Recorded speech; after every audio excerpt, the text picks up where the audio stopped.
It was a sight to behold at the National Arcade, Abuja. Vice President Kashim Shettima stood in for President Tinubu to mark the 2025 Armed Forces Celebration and Remembrance Day. State House correspondent Abdurrahman Jabrila reports that the file passed in the laying of wreath by top government officials was the climax.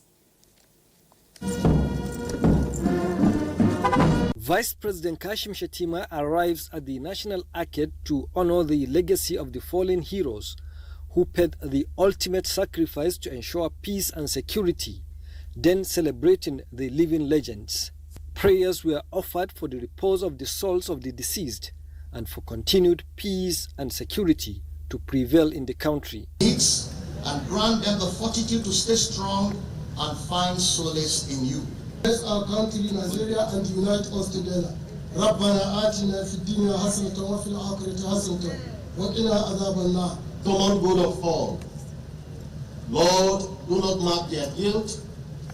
Bring them and all the departed into the light of your presence.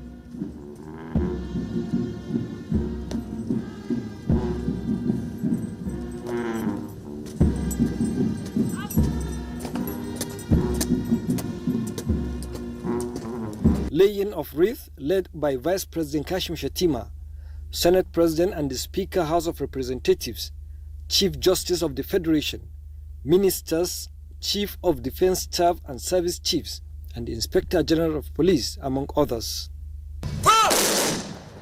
Firing of 3 volleys by the firing party and the release of pigeons marked the end of the Remembrance Day, rounding the event off with national salutes. Presidential permission has been sought and graciously granted. Though brief, but memories will last long. In Abuja, Abdurrahman Jabrila, NTA News.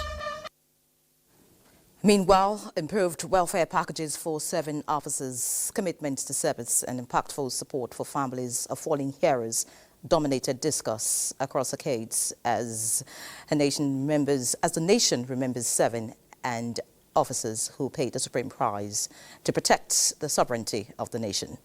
Elizabeth Omori has a compilation of activities from across the Federation.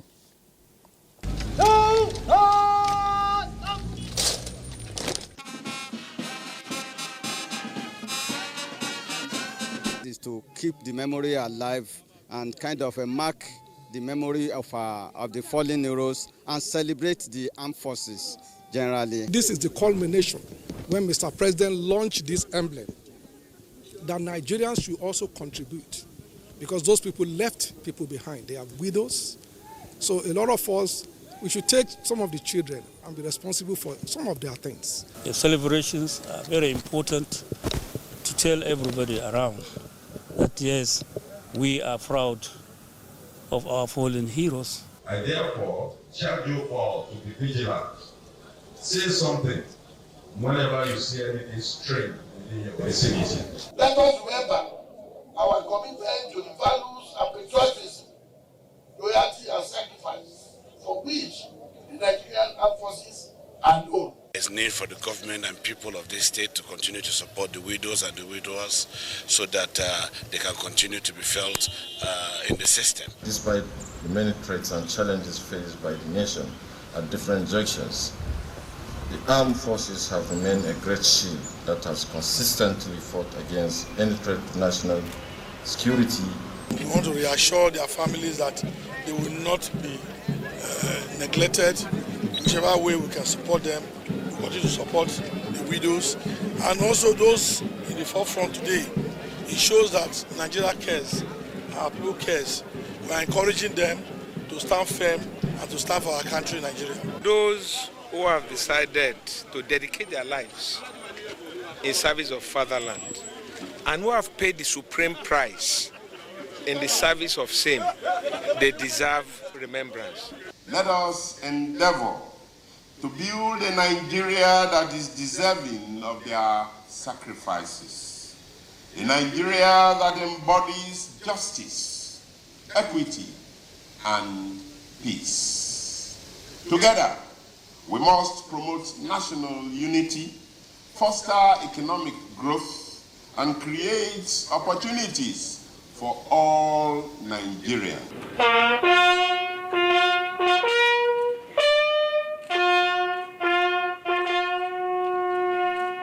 Interests you to know that just some months ago, we trained 163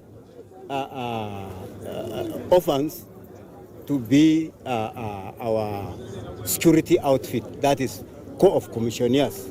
We now pray for government or philanthropists to engage them to provide them with security. From my own end, the Yobe State government extends whatever benefits normal citizens of the state enjoy.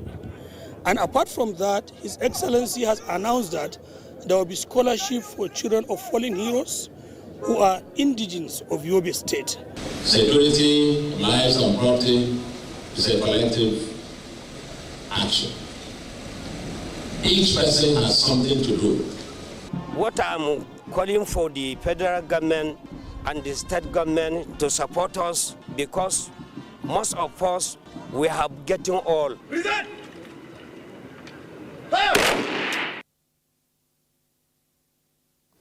Similarly, Armed Forces Remembrance Day is a day dedicated to honoring the sacrifices of our fallen heroes and recognizing the enduring commitment of the men and women in uniform who continue to serve the nation. Security correspondent Francis Fom takes a look at the significance of the Armed Forces Celebration and Remembrance Day and impact on serving officers and men.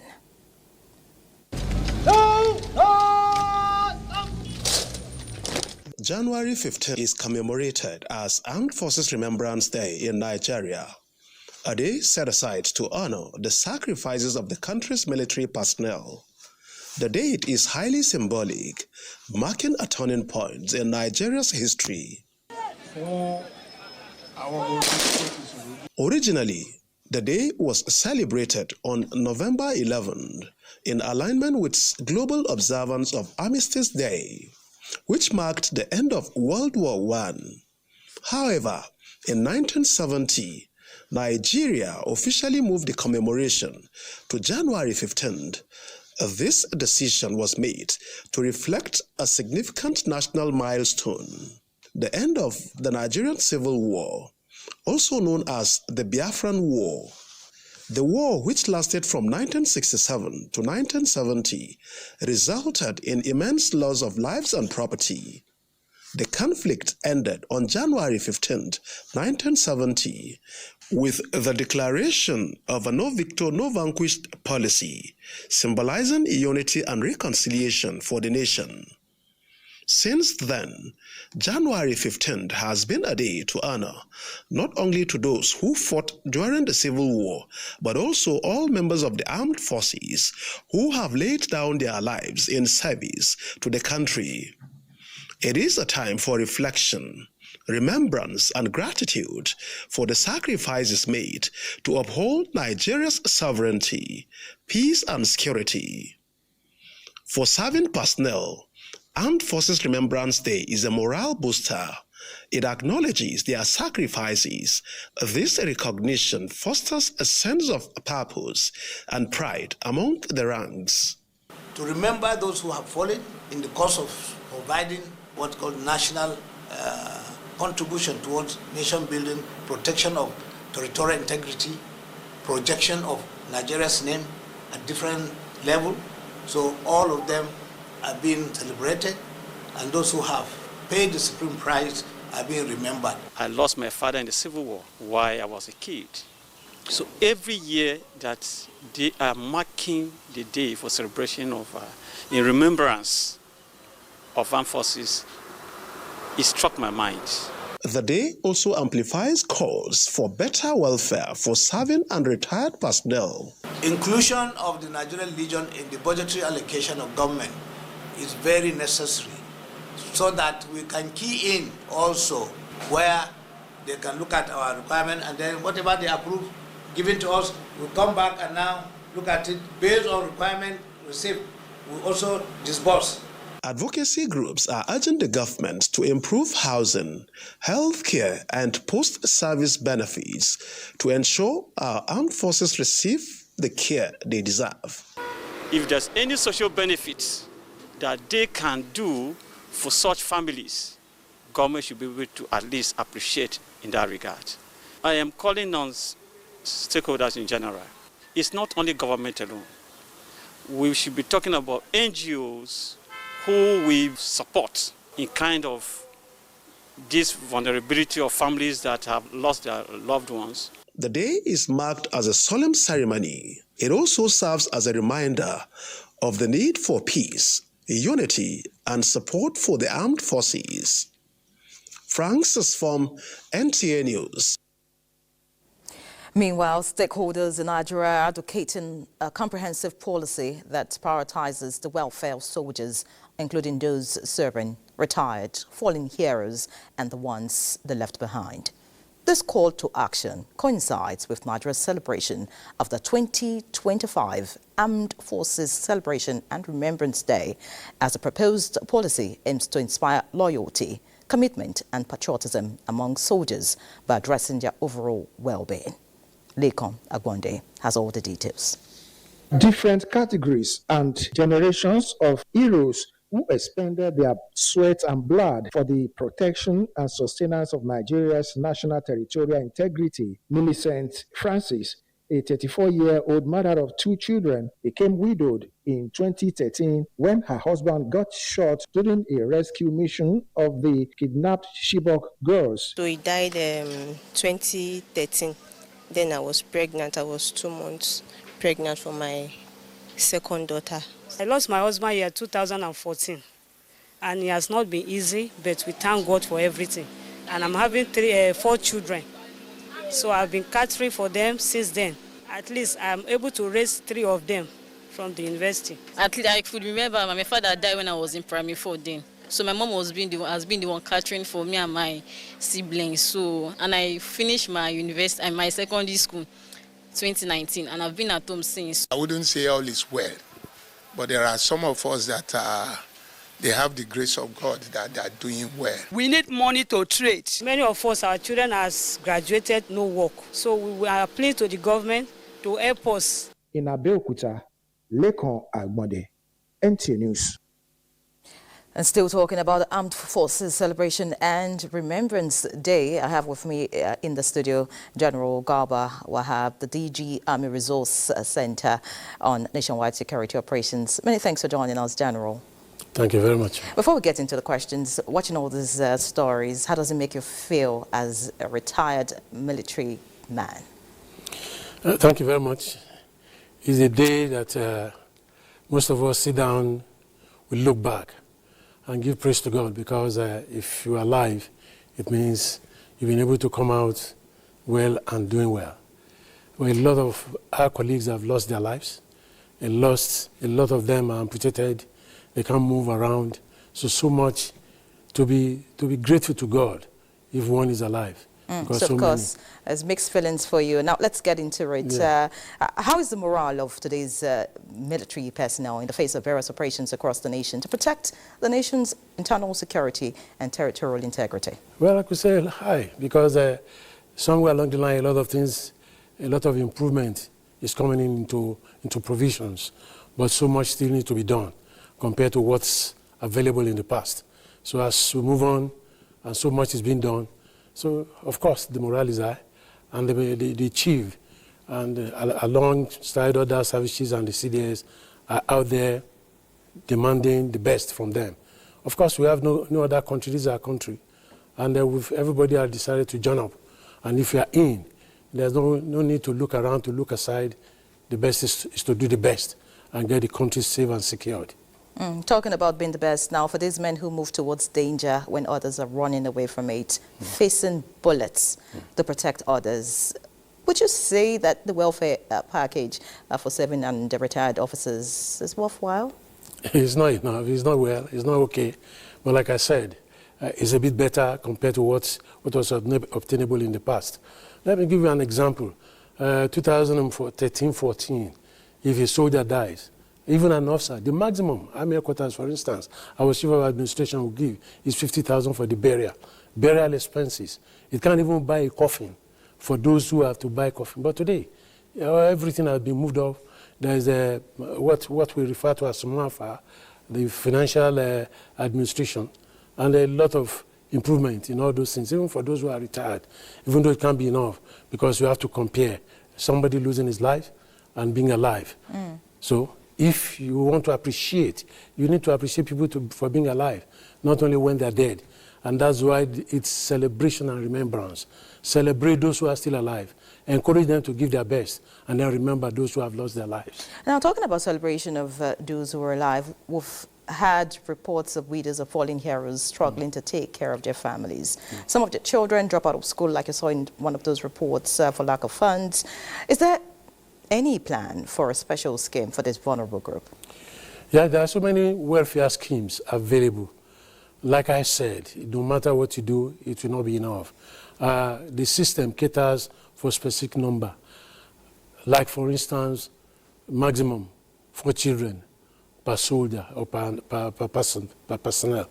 But where you have more than 4, you have a problem. And where the breadwinner is late, what is available to the family is so minimal, no matter what is given to them. Education sponsorship. The military is trying so much, but it cannot do it alone.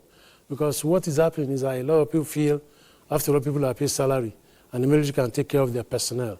It's not done in other parts of the world. So we need to look at a situation where everybody's involved, not only the federal government or the state, but virtually every individual. And that's why a lot of people are advocating for a security vote where a lot of contribution can come in from businessmen, from NGOs, not only government, so that so much money or so much funding is available where people can now be well catered for. But right now, it's not really enough. All right, many thanks, General. Just before I let you go, how is military-civil relations? Any improvement over time? Yeah, so much improvement. All the three services, including even the DHQ, have their civil military affairs department now. So, and people are encouraged. Telephone numbers have been given out where people can reach out when there are issues. So a lot.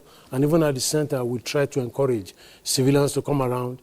If you have any grievance, there are procedures, there are platforms by which they can lay their complaints. So a lot of activities are taking place, meetings with non-governmental organizations, meeting with civil society organizations so that they understand what is happening, so that everybody will be on the same page. It's about security of Nigeria. It's not about individual organizations.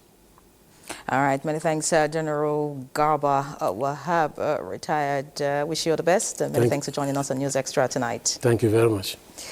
All right. In the same vein, the governor of Zamfara State, Dauda Lawal, has commended the chief of the air staff, Air Marshal Hassan Abubakar, for his commitment and concern for the affected victims of the airstrikes in the state. This was while receiving members of the Nigerian Air Force Fact-Finding Committee at the Government House in Zamfara State. Defense correspondent Olajide Bello reports. First port of call was to the Chief Executive Officer of Zamfara State to acquaint him and the purpose of the committee's visit to the state. On the part of Zamfara State government, the bills of casualties receiving medical attention in Kaura Namoda Teaching Hospital and Gidangoga will be footed. There's a team from Abuja that was sent by the Chief of Air Staff to come and commiserate with the good people of Zamfara State. That shows a sign of good leadership. Even though we know it was not intentional, it was in the process of doing their job. The real fact-finding mission commenced in earnest. Though the terrain was rough, the fact-finding team were willing, able and ready to navigate through to deliver on the task assigned by the Chief of the Air Staff, Air Marshal Hassan Abubakar. On getting to the community, Air Vice Marshal Edward Gapquet interacted with the community head and members who took them on a guided tour of the spot of the incident, showing relics of what was left after the airstrike. 80-year-old Audu Aikau, who is the Sirikin Dangebe village in Zurumi local government area of Zamfara State, said the visit has restored the confidence of the community and the commitment of the Nigerian Air Force to the welfare of citizens. The help we need is that anytime the bandits come out, we call for help and expect a quick response. Moving forward, and of course to work with the community to reach out and ameliorate some of these situations, what this situation has caused for the community. With smiles on their faces, the Nigerian Air Force confidence have been restored in the affected community. Olajide Bello, NTA News. Away from our shores now, let's head to Abu Dhabi, where President Bola Tinubu is advocating a more purposeful global commitment and partnership towards addressing climate change challenges and building a sustainable future for generations to come. The Nigerian leader addressed the high-level session of the ongoing 2025 Abu Dhabi Sustainability Week, holding in the capital of the United Arab Emirates. State House correspondent Musbao Dan Wahab reports. It was the turn of the global leaders on this platform to renew commitments in protecting the global ecosystems. The dynamics and realities of climate change demand greater intentionality. It is an existential issue for humanity.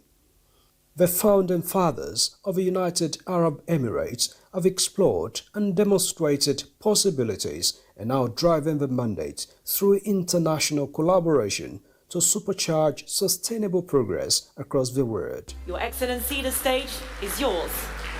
President Bola Tinubu led in the day to take the stage. He would address the gathering on climate imperatives to economic prosperity, bringing Africa into the future of global energy. We face serious challenges, environmental challenges including deforestation, desertification, coastal erosion, flooding, pollution, and many other negative impacts of climate change. Lake Chad continues to shrink every year. Livelihood of people continue to be threatened. President Tinubu recounted Nigeria's efforts at ensuring climate resilience, including his administration's drives on CNG and other initiatives at transiting to cleaner energy.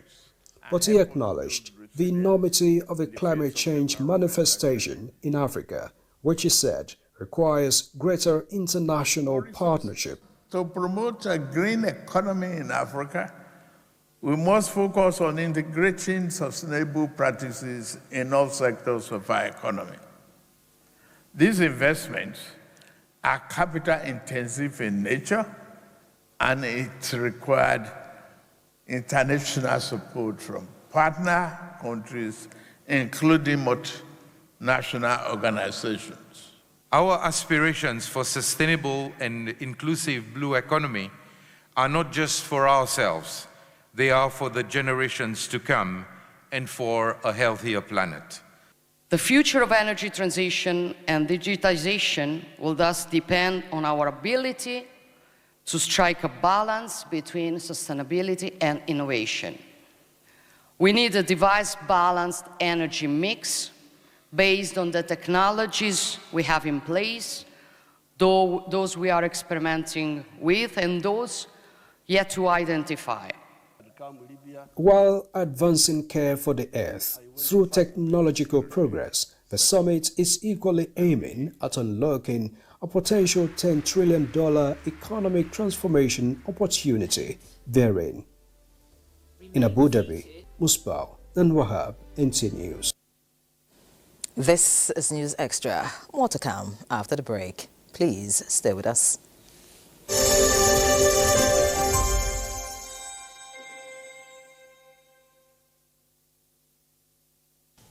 I am Oluremi Tinubu, the global and national Stop TB champion.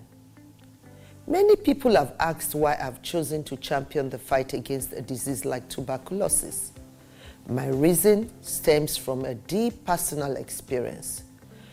I once had a friend who unfortunately fell ill and concealed the nature of his sickness until it was too late. Eventually, After he passed, we discovered he had tuberculosis. Sadly, due to the stigma and discrimination surrounding the disease, he would not speak up or seek for help. His death was a painful reminder that we could have intervened and saved a life if only we had known earlier. Tuberculosis is an airborne disease that primarily affects the lungs, but can also impact other parts of the body.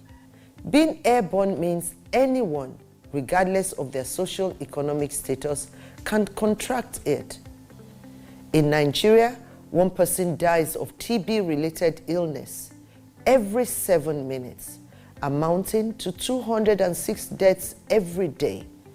Globally, 1 person succumbs to TB every 25 seconds, which is a staggering 3,456 lives lost daily. These deaths are entirely preventable because TB is curable if detected and treated early. If you or someone you know has been coughing for 2 weeks or more, coughing up blood, experiencing night sweats, or losing weight drastically, it might be TB. Please visit the nearest government hospital or primary healthcare center for proper diagnosis and treatment. TB treatment is free in all government and some private health facilities. Let us also remember not to stigmatize or discriminate against TB patients or those who have been treated for TB. Many thanks for staying with us. To balance regional growth, President Bola Tinubu signed into law the establishment of development commissions and also established the Ministry of Regional Development to bridge the gap between urban and rural areas, address disparities in income, infrastructure and access to services. Decentralizing development, experts say, will foster equitable economic growth across all regions as resources will be allocated effectively to meet specific regional needs, avoiding duplication and inefficiencies. We now have with us in the studio the Minister of State, Regional Development, Uba Megaru Amudu, to shed more light on the wisdom behind the decisions and what to look forward to in the nearest future. Many thanks for joining us, Honorable Minister. Thanks for having me. All right, now let's begin. Could you just let us know what the ministry has been doing so far? Well, Mr. President created in his wisdom the Ministry for Regional Development exactly on the 23rd day of October 2024, appointing Engineer Abubakar Momo and I as ministers and Minister of State to oversee the new Ministry of Regional Development. Like the name suggests, we've been tasked with the responsibility of coordinating the federal government's activities at the sub-regional levels. What the federal government intends to do, going by its renewed hope or our renewed hope agenda program, is to implement specific projects, developmental projects across the length and breadth of the country.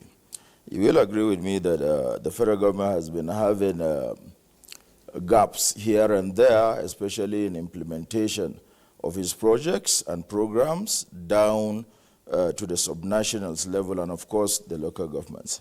And you know very well that Mr. President Asiwaju Bola Ahmed Tinubu's constitutional powers reside in him, and it has limitations like all other public offices. As a Democrat and a law-abiding president who leads by example, he thought it wise to set up this ministry so as to capture all developmental issues that need to be addressed both at the state's level and at the local government's level. Beautiful, Honorable Minister. Let's talk about the commissions now. The NEDC and the NWDC are under your watch. One has been in existence while the other is just about to take off. What are the priorities in these regions? Well, the priorities are much the same.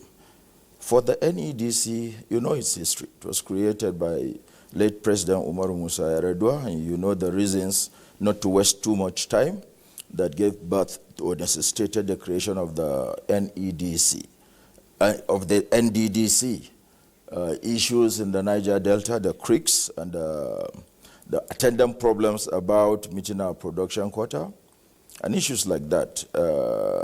Ecology, despoliation of the land, and such other environmental issues. For the Northeast Development Commission, it was the insurgency that has crept into the zone for almost 10 years now. But the Northeast Development Commission was created in the year 2017, last like six years ago.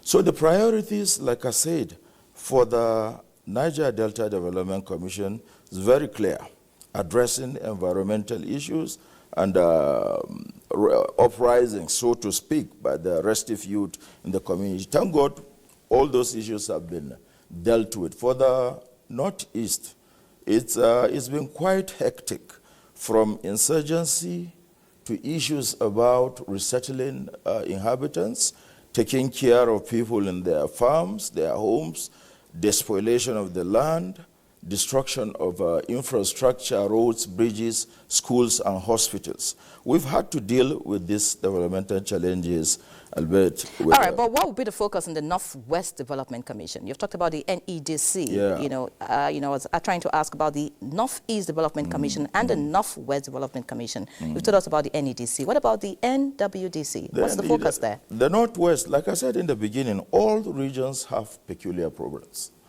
There are some problems that are unique to those regions.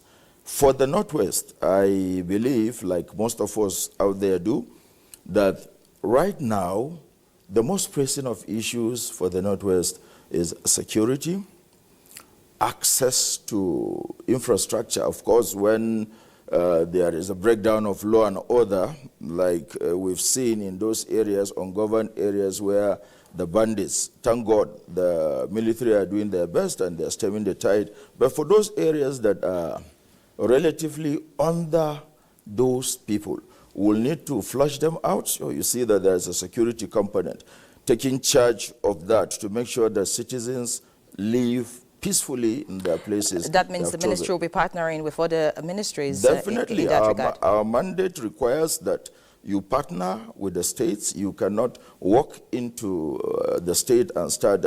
You will first of all need to do a needs assessment by collaborating with the states, getting what their issues are. For us at the Commission, being the overseeing ministry, we have the mandate to collaborate with states so as to get their needs so that we produce made-to-measure kind of solutions. In a nutshell, what applies, what may be the priorities of the Northeast through the Northeast Development Commission may not necessarily be the same for the Northwest Development Commission.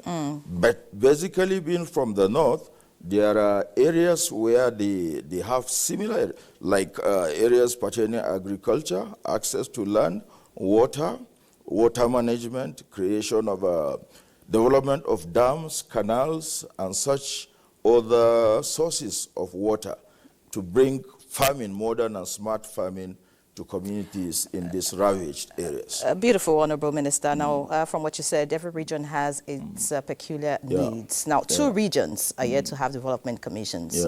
What is the ministry doing to expedite action on the legislations to establish them? If you know how laws are made, you know that there are two ways. It either comes through an executive bill or it comes from member-sponsored bills.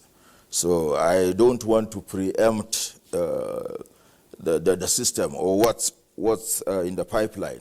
I would rather just say that Nigerians should expect some more commissions for reasons of equity, for balance, and service delivery. This president is committed to providing a level playing ground for every Nigerian. And I want to use this medium to thank sincerely Mr. President for creating these commissions, putting all the regions on the same on the same platform. Before now, many people have had to argue that Nigeria's best periods in development, that is the time when we had it the best in terms of commerce, in terms of agri, in terms of infrastructure, was when Nigeria operated as regions. It's arguable, but one fact that you can't deny is that we really witnessed development, the positive competition of development from the regions. And this is what exactly Mr. President is trying to replicate. For those proponents of going back to the regions, Mr. President has taken the positives and left out the negatives. So how do I mean? He has given you the opportunity to recreate granite pyramids in Kano, cocoa in Ibadan, coal in Enugu. That is the message here. We have an opportunity to get back our resources, develop this country, build infrastructure, and get Nigeria working again. Nigeria working again. Fantastic line. Because of time, we have to let you go. But I'd like to hear your message to Nigerians as we round up the conversation, of course, for the new year and the coming years. Well, I will just say Happy New Year, Nigerians. And from us at the new Ministry of Regional Development, we want to wish Nigerians a bountiful year ahead and to continue to be patient and prayerful to this government because it's our responsibility. And by the grace of God, at the end of it all, we will be all pleased that we had Asiwaju Bola Ahmed Tinubu as President of Nigeria from 2023, God willing, to 2031. Many thanks, Uba Megari Amuju, the Minister of State, Regional Development. Many thanks for joining us on News Extra. Thanks for having me once again. All right, wish you the very best. Thank you very much. All right, so now let's look at other issues. How to tackle challenges of providing shelter to millions of Nigerians and mitigating the increasing humanitarian crisis in the country in the 2025 fiscal year were among issues of concern at budget defense sessions during engagements between ministers, chief executives of agencies and committees of the National Assembly. Here's a compilation of these and other budget defense engagements.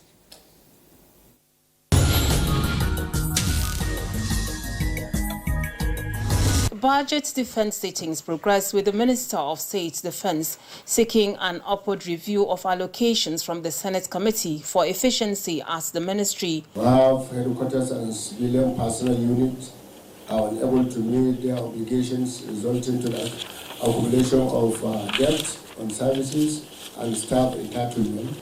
Your procurements should be centrally done, not individual services.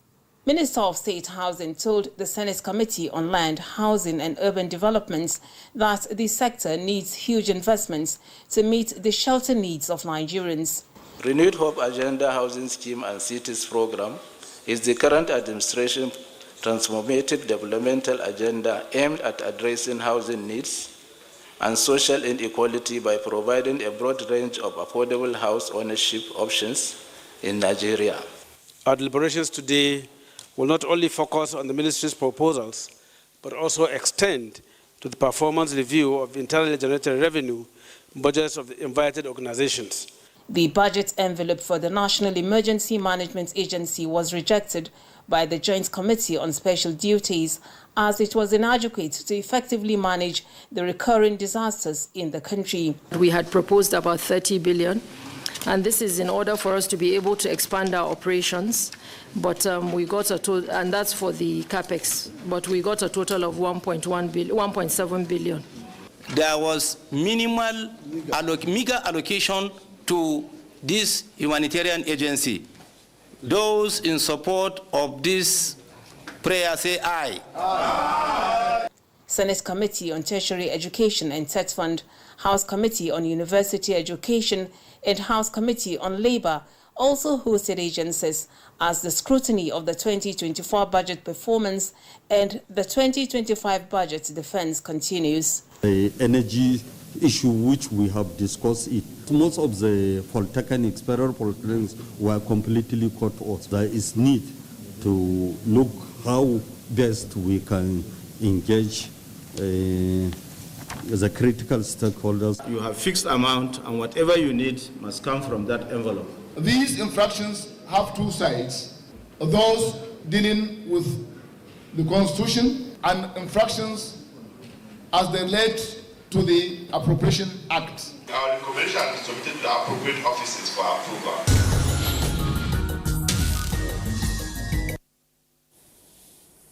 In other news, it's the responsibility of the legislative arm of government to scrutinize annual budgets as proposed by the executive as part of its oversight functions. It includes adjusting the figures to suit national interest for the good of the citizenry. This is what played out as the Minister of Information and National Orientation appeared at the National Assembly in the company of chief executives of the entire agencies of information machinery to defend 2025 budget proposals. National Assembly correspondent Muhammad Rabiu Ali reports that the day's interaction was at the House of Representatives. Another opportunity for the minister to inform the People's House on the implementation of the 2024 budget and proposals for the fiscal year. The amount generated in total was about 57,941,000, and the amount remitted to government is 57,941,900. I want to say that we had 100% remittance to government from the internal generated revenue. The revenue, of course, you can see is very low. That is why we want further investment to go into that so that we can generate more revenue, and in turn some of the activities of the ministry and some of its agencies will become largely self-reliant. What is of note is that even the overhead that was about 3.8 billion in the preceding year has come drastically down to about 1.2 billion. So instead of us to have an appreciable progression, what we are seeing is some kind of slide going backwards. And I think that it is necessary that we pay more attention to these figures so that we can help this sector to grow, so that the sector can fully implement the mandate given to it by Mr. President, consistent with the Renewed Hope agenda. Mohammed Idris emphasizes that his ministry will continue to engage MDAs on the policies and programs of government so that the premium for the value orientation could be achieved. And I'm happy to mention that because the President puts the premium on that in his first for a New Year message, he has said that he is himself going to lead the National Values Charter campaign, which is going to be launched within the first quarter of this year. The President himself is going to lead that so that all of us will come together, assess ourselves. What is it that we have done, or what is it that we have not done? Why is Nigeria, the values in our country are gradually being eroded to the point that people want to japa out of the country, and as they do, we want to, as they japa, we also want them to japa back to this country through this one, so that Nigeria will become, yes, and we do hope that especially the young ones amongst us will do that. After listening to the minister's submission, members of the committee have reservations on the allocations to this important ministry. Carefully and enjoyed your submission. You're a fanatical lover of this country, and I appreciate that. I look clearly into the budget process. I support the entire proposal from the leadership of the committee. But I want to say this, the question. Every ministry prepares their own budget. I would love to know what budget was prepared by your ministry before this came to us. Probably some other agencies altered your budget because I know you wouldn't have given yourself an 8 billion. That's number one. Number two, looking clearly into this budget proposal, it says 2024 you return back into treasury.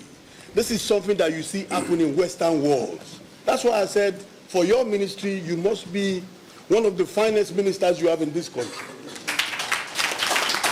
Because I've not come about any agency or ministry, in all fairness, and this is my second time in the National Assembly, returning funds into, it might unfortunately have been an albatross to your ministry now because you're being truthful, you're being straightforward, you're being forthright.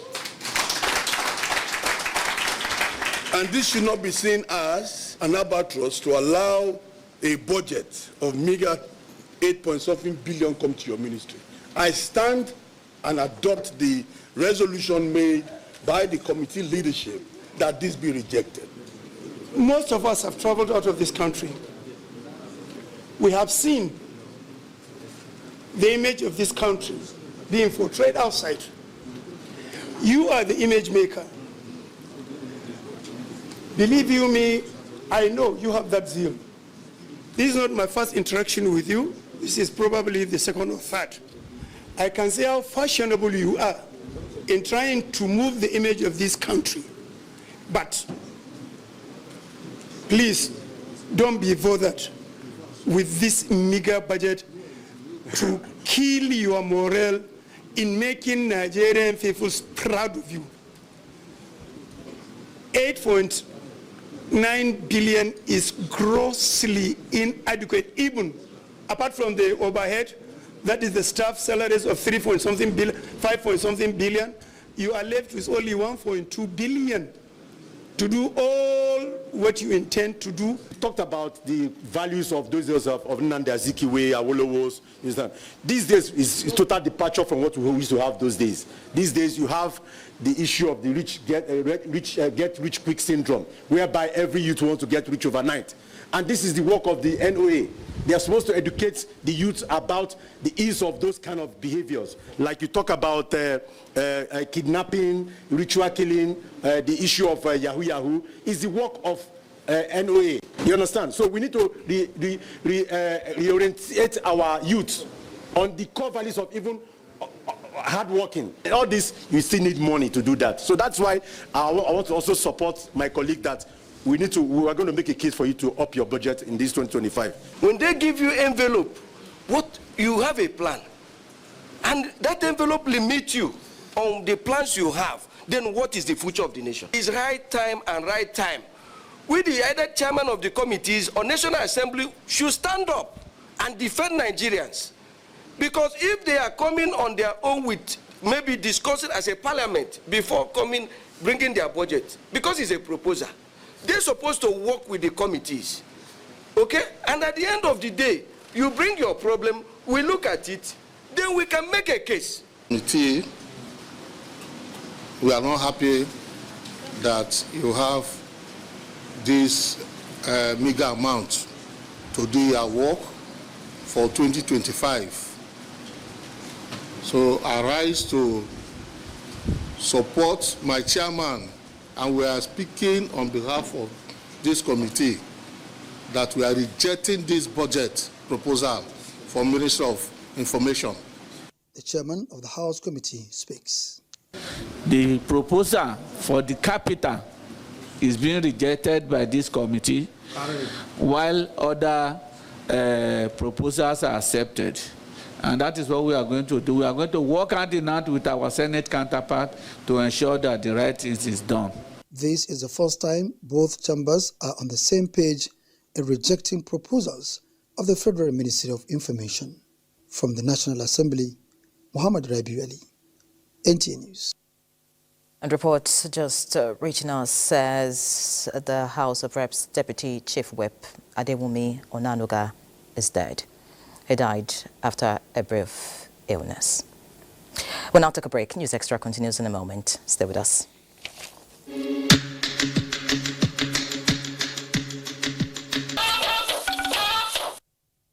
Many thanks for staying with us. Micro, small and medium enterprises, MSMEs in Nigeria, enjoyed significant focus in 2024 under President Bola Ahmed Tinubu's administration. The president's pledge to prioritize women, youth and job creation resonated in policies and initiatives aimed at driving growth in the MSME sector. Muplang Dakok highlights some key achievements for MSMEs in 2024. As of 2020, the total number of micro, small and medium enterprises, MSMEs in Nigeria, according to the National Bureau of Statistics, was estimated at 39.65 million, with micro enterprises accounting for 96.9% and small and medium enterprises, SMEs, making up 3.1%. In 2024, the federal government, through the Small and Medium Enterprises Development Agency of Nigeria, SMEDAN, reported significant progress in the SME sector. Over 32,000 direct and indirect jobs were created as a result of strategic interventions, including grants, empowerment programs, and improved access to finance. During the year, SMEDAN mobilized over 11 billion naira in affordable funding for SMEs through funding partnerships with the Bank of Industry, Sterling Bank, and the governments of Enugu, Anambra, Katsina, Cross River, and Zamfara states. This funding is available to small businesses in these states at single-digit interest rates, providing loans for workspace procurement, equipment acquisition, and work capital. The initiative addressed the critical challenge of limited credit access caused by high lending rates. The President has been magnanimous. He had earmarked 200 billion naira for enterprises in Nigeria, 75 billion for large enterprises, another 75 billion for SMEs, and 50 billion in terms of grants for nano businesses. You see that these businesses that are doing approximately 250,000 every month. These are your mom and pop shops, the traders in the market, the traders at the corners of the streets where we live. And so His Excellency the President has said 1 billion, 50 billion naira go to 1 million of these nano businesses as grants in the sum of 50,000 naira. In addition to that, what we have done at SMEDAN to complement that 50 billion is to go to the different states and try to meet with the state governors to try and see what can work. As a state, we are financially okay, so we can give our own counterpart funding to whatever program.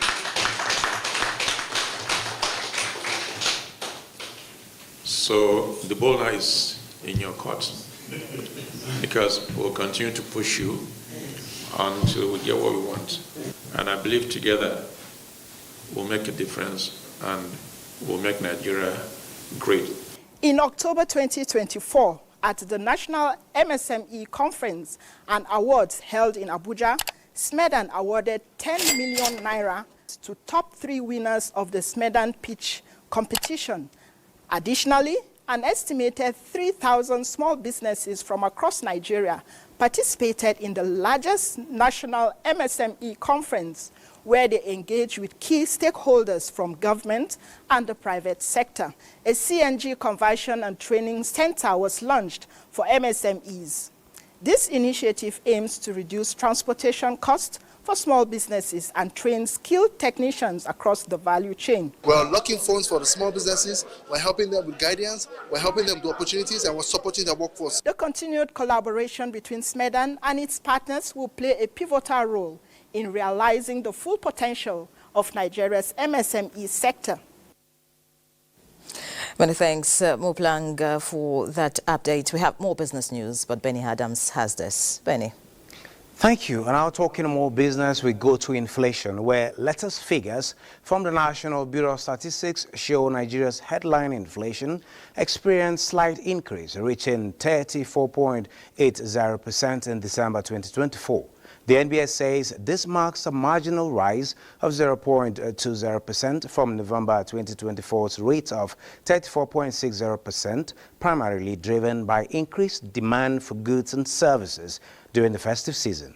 In December 2024, the headline inflation rate of 34.80% was 5.87% higher than the rate recorded in December 2023, which stood at 28.92%. This year-on-year increase indicates a rise in the cost of living compared to the same month in the previous year. On month-to-month basis, the headline inflation rate in December 2024 was 2.44%, slightly lower by 0.2% compared to the rate recorded in November 2024, which was 2.64%. This indicates a slight increase or decrease in the rate of price increases from November to December 2024. Now, looking at urban inflation was 37.29% to 6.30 percentage points higher compared to 31% recorded in December 2023. And looking at rural inflation here, it was 32.47% on year, as compared to 5.37%, higher compared to 2.10% recorded in December 2023.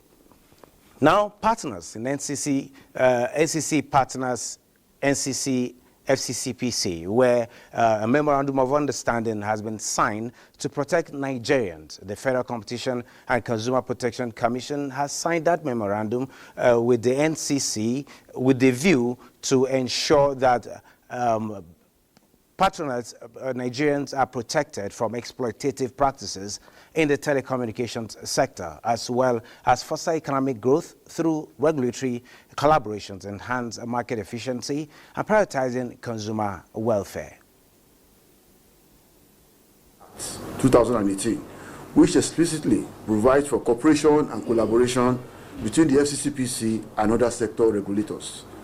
This synergy is critical to ensuring comprehensive oversight and consumer protection without regulatory conflicts or duplications.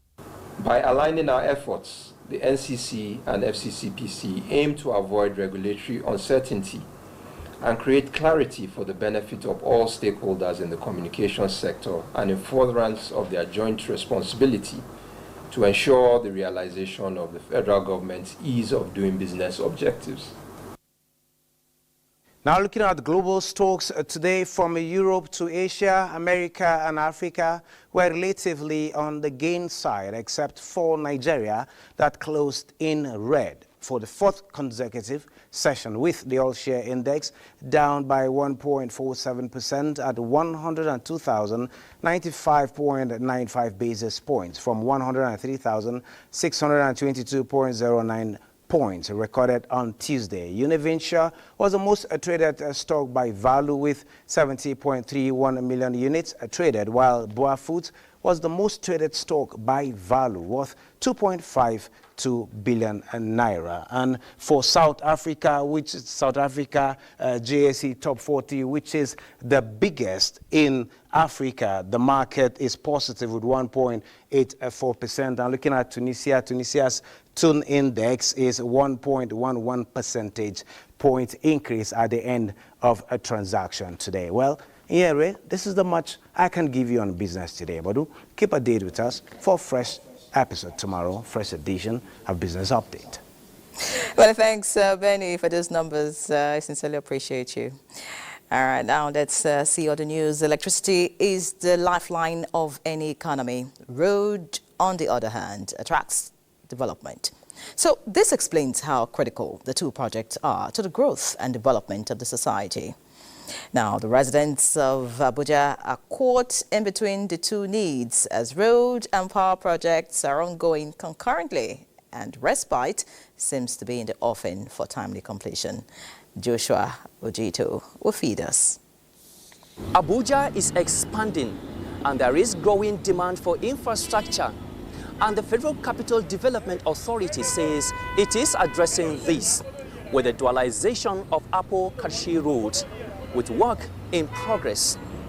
Power infrastructure will be affected, and so the Transmission Company of Nigeria, TCN, and the Abuja Electricity Distribution Company, AEDC, announced 2 weeks rationing of electricity in parts of Abuja to enable their men relocate this power line for road construction. 8132 kV and 33 kV towers are being affected by the road dualization project along the Kukwaba-Apo line on the outer southern expressway of Abuja. Dismantling, reconstruction and restringing of the line are in progress to meet the 2 weeks deadline. As a result of this, electricity supply is rationed in some parts of Abuja and Nasarawa State from 9 a.m. to 4 p.m. daily throughout the 2 weeks period expected to end on 20th of January 2025. With the good intention of FCT administration to relocate the towers to the new front edges of the road, it's not a bad idea. But what they will have done, as expected, is construct new lines engage about 100 linesmen within a day or two, maximum 72 hours, and string the line. The Transmission Company of Nigeria, TCN, and AEDC assure that power supply will be restored as soon as the tower's relocation and cable stringing are completed. We are doing a lot using technology, and more will be done. For 2025, we have a capex investment plan of about 14 billion naira. A lot is being done to fund that and make sure that Abuja and its environs have uninterrupted power supply. Expectations are high on the completion of the two projects, which will improve infrastructure in the nation's capital, Abuja. Joshua Ojito, NTA News. With the inauguration of the Presidential Advisory Committee on Prerogative of Mercy, efforts towards decongestion of correctional facilities across the country by the current administration is gaining momentum. Kenneth Nanim reports that the committee inaugurated by Secretary to the Government of the Federation, George Akume, has a 4-year tenure. Section 175 of the 1999 Constitution of the Federal Republic of Nigeria, as amended, confers special powers of prerogative to the President to grant pardon to any person convicted of an offense created by an act of the National Assembly. To enable the President adequately perform this constitutional assignment, an administrative body with its membership drawn from relevant ministries, departments and agencies, as well as representatives of religious bodies, has been constituted. The membership also includes representatives of the Nigeria Police Force, the Human Rights Commission, and Nigeria Correctional Service. 4 eminent Nigerians are also part of the committee, with the Attorney General of the Federation and Minister of Justice as chairman, while Director of Special Duties and Intergovernmental Affairs will serve as secretary. In the spirit of the renewed hope agenda, Mr. President, the prerogative of mercy is therefore a vital component of a just and compassionate society, providing a safeguard against injustice and promoting rehabilitation and human rights. The committee will play a critical role in supporting the dispensation of justice in relation to the decongestion of correctional facilities, particularly in ensuring that eligible and deserving prisoners and ex-convicts are recommended for the consideration of the President. The committee members may be required to visit correctional facilities in various states of the Federation, cutting across the 6 geopolitical zones of the country, beginning from where the last exercise ended. We are to carry out our assignment objectively in the public interest and in the interest of justice. Meanwhile, the Secretariat will be domiciled with Ministry of Special Duties and Intergovernmental Affairs. Kenneth Nanim, NTA News. Many thanks, Kenneth. Another break is due. Please remain tuned. Home Options, you're welcome to a world of elegance where every corner whispers sophistication. Step into our showroom and enjoy better cleaning than bleach. Than bleach? Yes, so impossible. Toilets have stains which bleach cannot clean effectively. But Harpic is thicker and sticks better, which gives 10x better cleaning versus bleach and kills germs. Oh, wow. You can now see that Harpic is better than bleach.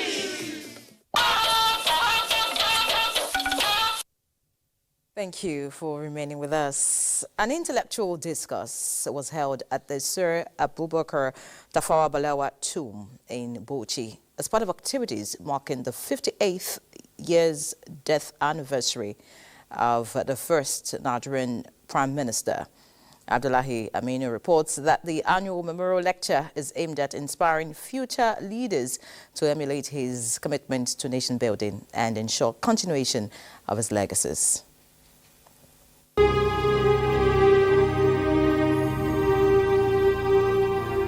This is one of the Nigerian founding fathers known as Sir Abubakar Tafawa Balewa, the first Prime Minister of the Federal Republic of Nigeria. We in Nigeria appreciate the advantages which the size of our country and of its population give us. The life of this icon was tragically cut short when he was overthrown and murdered on 15th January 1966 but his pivotal role in the country's transmission to independence has remained a symbol of reference. We talk about loyalty, we talk about humility, we talk about foresight, we talk about patriotism, and we talk about intelligence and oracy. This intellectual discourse has brought together scholars, experts, and policymakers to analyze the late Nigerian Prime Minister's accomplishments. We commemorate his life and achievements to remember the values, the unity, and cohesion of our nation. The lecture also examined the Nigerian independence, national development, as well as the footsteps of the entire country's founding fathers in making the Federal Republic of Nigeria as one nation, one people. In Bauchi, Abdullahi Aminu, NTA News. Away from Bauchi, the 32-year suspect, Timele Ajayi, who allegedly murdered his girlfriend, Ms. Salome Adeidu, in Kershi, in Karo local government area of Nasarawa State, has been arrested by the police. Correspondent Bilkisu Umar Gurku has more on the story. The suspect, who was paraded by the police command in Lafia, confessed to the killing of Lady Salome Adaudu, a graduate of Kogi State University, who was, until her untimely death, was a core member serving in Abuja and in a relationship with the suspect, who claimed to be a gospel singer. The suspect, while confessing to the alleged crime, showed no remorse, claiming he killed her for alleged infidelity in their relationship. It's not something I really planned on. Something that it happened on that day, and it happened. It's not like I had a plan in mind. Most of the chat with the other guys, that's what I saw on the phone. The police public relations officer Ramham Nelson says the suspect will be charged to court after necessary investigation on the matter is concluded. The suspect is in custody. The Commissioner of Police has ordered the transfer of the case to State Criminal Investigation Department in Lafia for further investigation. And he has assured the family that justice will be served. In Lafia, Bilkisu Umar Gurku, NTA News. Very sad report there. Let's take another break. Please stay with us. Financial Services Regulation Coordinating Committee, FSRCC, in collaboration with the National Broadcasting Commission, NBC, wishes to draw the attention of the public to the worrisome increase in the activities of illegal financial operators, IFOs, which threaten public trust and the stability of the Nigerian financial system. The FSRCC and NBC hereby advises the general public to refrain from dealing with unlicensed financial operators who deceive individuals with unrealistic high investment returns. Make sure to verify the licensing status of such companies and schemes on this website. To report any suspicions of illicit financial activities, call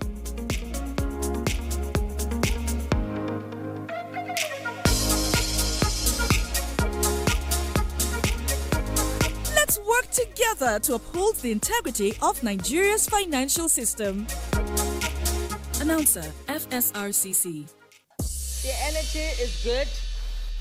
We can build a new friendship. Chess with Fabulous here. I am sweet, but don't try me still. Okay, now don't disgrace me. I am avoiding one person. She does owe me an apology. Have you ever Googled I didn't Google it. Like I said, girl, I read. You should read often.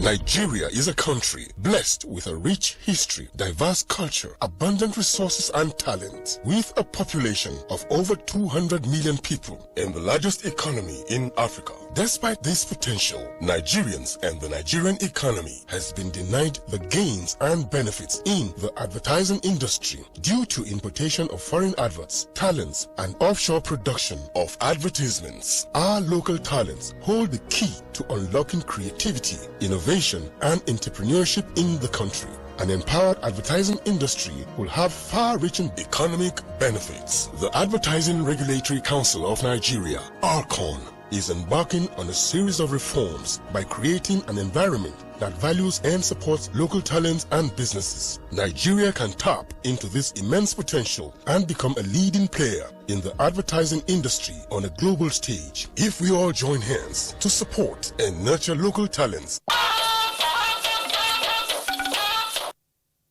It's now time to talk sports. We've got a sportsman, Badi Adele, with us. Badi. Many thanks, Ienre. Let's begin from home as match day one of the new season of the Nigeria Women's Football League Premiership was decided across the country on Wednesday, with defending champions Edo Queens making a statement following their 5-0 demolition of Abia Angels at the Samuel Ogbemudia Stadium, Benin City, Edo State, in a match that was beamed live on NTA Sports Channel.